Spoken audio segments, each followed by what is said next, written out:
Hello friends, welcome back to the lecture series on earthquake resistant design of structures. Uh, Today we are going to start with a new unit that is regarding the discussion regarding the different methods of analysis for earthquake resistant design of structures. Now, before going to the method of analysis, it is important to understand the design philosophy uh, based on which the earthquake resistant design of structures is to be done. Right. So we will start with the basics pertaining to the IS 1893 Part 1 that is discussed in the Indian Standard Code, and further on in the coming lectures we'll be discussing regarding the methods of analysis in the different clauses that are highlighted in the code. Right. So during this discussion of ours, the different Indian Standard codes that we are going to discuss is IS 1893.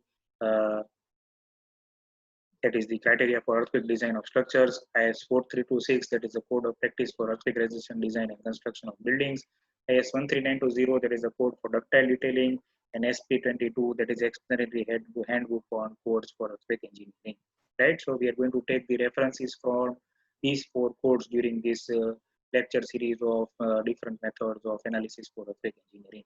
Right, so coming to our start with the basics of the uh, design philosophy. So when you talk about the design philosophy, then first of all we need to understand the different parameters based on which the response of the structure is going to be dependent.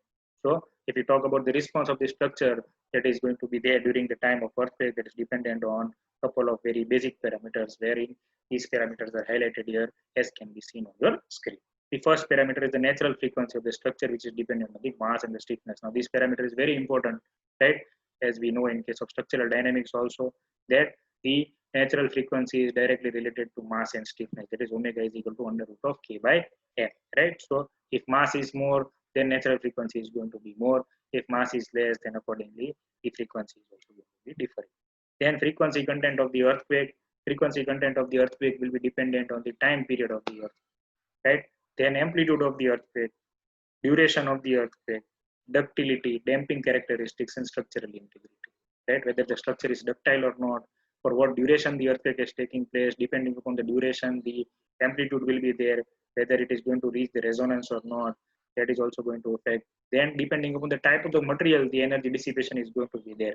So, the earthquake IS 1893 is giving you different damping factors for different codes, for different types of materials, that is RCC, steel, brick, composite structures. So, depending upon the material, the damping characteristic will be there. And last is the structure integrity, which is also very important. That is based on the strength and the stiffness part.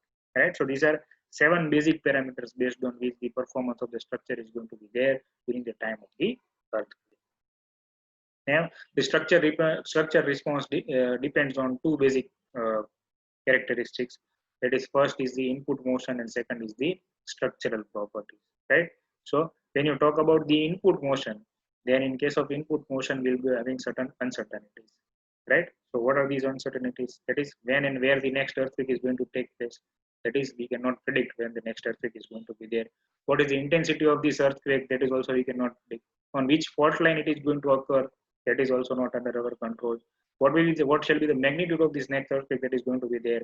That is also very difficult for us to predict. And effect of travel path on shaking at a distance. Now that is also very important, right? We have seen because different layers are going to be there beneath the structure that is going to be there.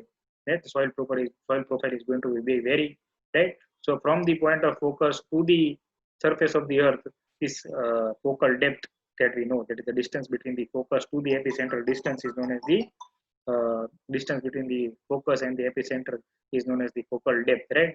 So by the time this seismic wave reaches from the focus to the epicenter, then there it is going to pass through so many earth layers, right?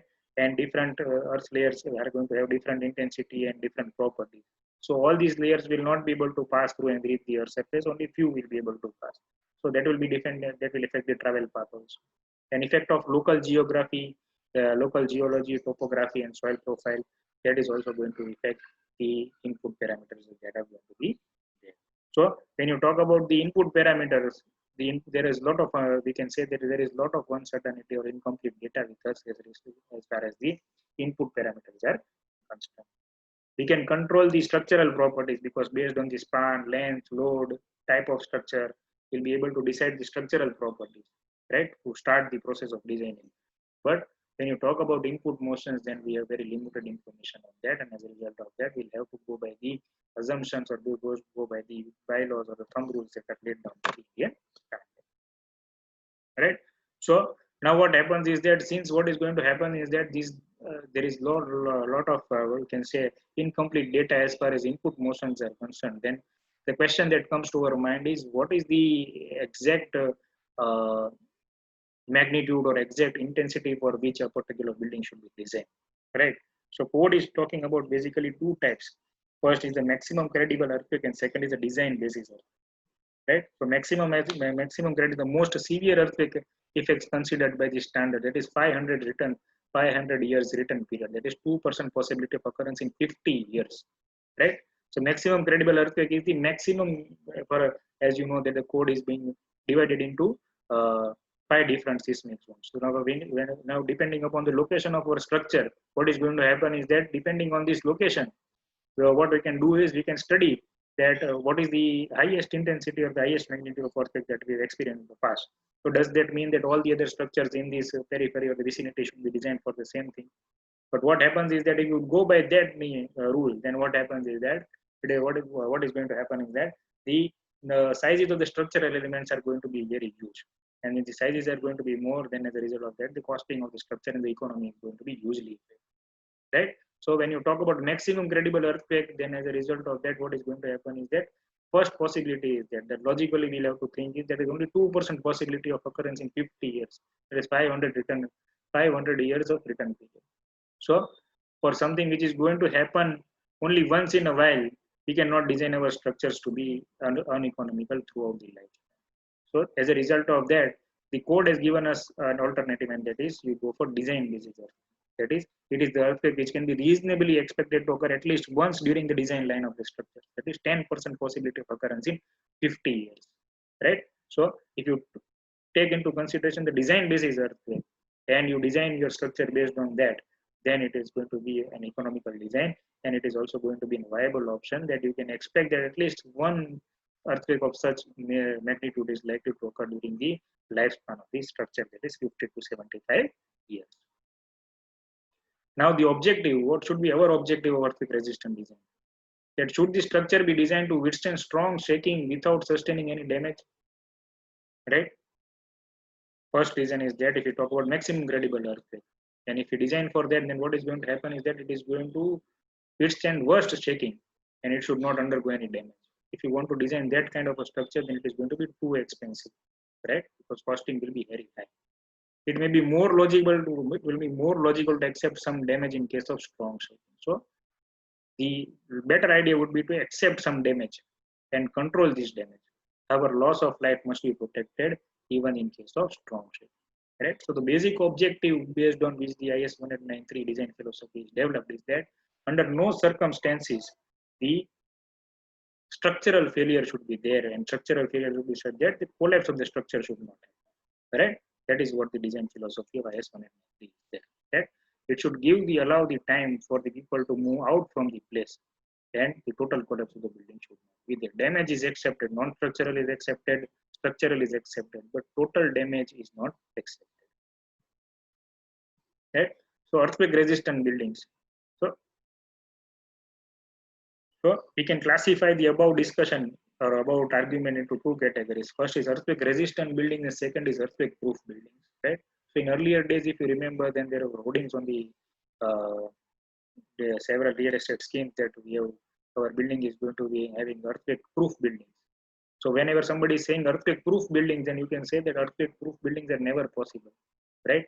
Earthquake proof building is that it is going to be designed for maximum credible earthquake. That in the case of the worst shaking, also the building will not undergo damage. So that is not going to be possible, right? So the objective of earthquake resistant design should be earthquake resistant buildings rather than earthquake proof buildings. That is, the building resists the effect of ground shaking, although they may get damaged severely, but they should not collapse during a shock or during a storm. And earthquake proof buildings suffer no damage at all even during strong earthquake but rare earthquakes, right? So The earthquake resistant building design is a realistic approach, and earthquake proof building is an unrealistic. And the code has accepted a realistic approach, that is the earthquake resistant building. Right? The maximum earthquake that can be experienced at the site once during the lifetime of the structure is known as the design basis earthquake. And for this design basis earthquake, only these buildings that are these seismic parameters that are defined under IS 1893 are used, and the design of the building is to be done accordingly. That is, the building resist minor earthquake with non-structural damage, should resist modern earthquake, moderate earthquake with some structural damage but without failure, and can fail at most severe earthquake, but with sufficient warning. Right? So three different categories, that is the minor earthquake, moderate earthquake, and strong earthquake, are defined by the are defined under the design philosophy of IS 189. So that is, they are saying that in case of minor earthquakes, the damage is allowed, but damage is allowed only in non-structural element. In case of moderate earthquakes, the damage is allowed in non-structural element as well as structural elements, but the damage in structural element should be such that it should be controllable and repairable.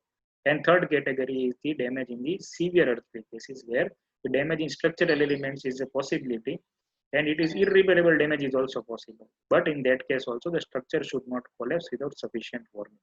That sufficient warning should be given so that the people can be evacuated. The loss of life and loss of property can be reduced to a maximum extent. Right? So that is the basic design philosophy based on which the design of structures is being proposed by IS 193. Right now, this is a seismic zone map of India, as you can see over here. Right, this is the zone map. Initially, if you refer the preface of IS 1893, then it was there that it was what you can say classified. The entire country was classified into 6 zones. Then later on, after certain earthquake took place, the code was revised and it was reduced to 5 zones. Now, majority of the region is covered under 4 zones. Right? So, zone 2, zone 3, zone 4, and zone 5. Zone 1 is eliminated totally. Right? So, this is the seismic map of India, where the 4 zones are there and they are shown with different colors. Right? And the calculation is based on the concept that whenever mass is going to be there, and as a result of the mass, the inertia force is going to be there, and that inertia force is given by F is equal to m into a, that is mass into acceleration.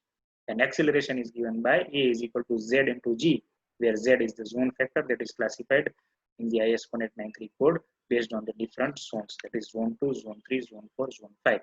We will see in the next slides the values of the zone factor, which are ranging from the value of 0.1 to 0.36 depending upon the different zones. That the varying geology at different locations in the country implies that the likelihood of damaging earthquake taking place at different locations is different. That is based on the different topographical conditions, the different type of damages are likely to take place. Thus, the seismic zonic map is essential so that the structures located in different regions can be designed to withstand different level of ground.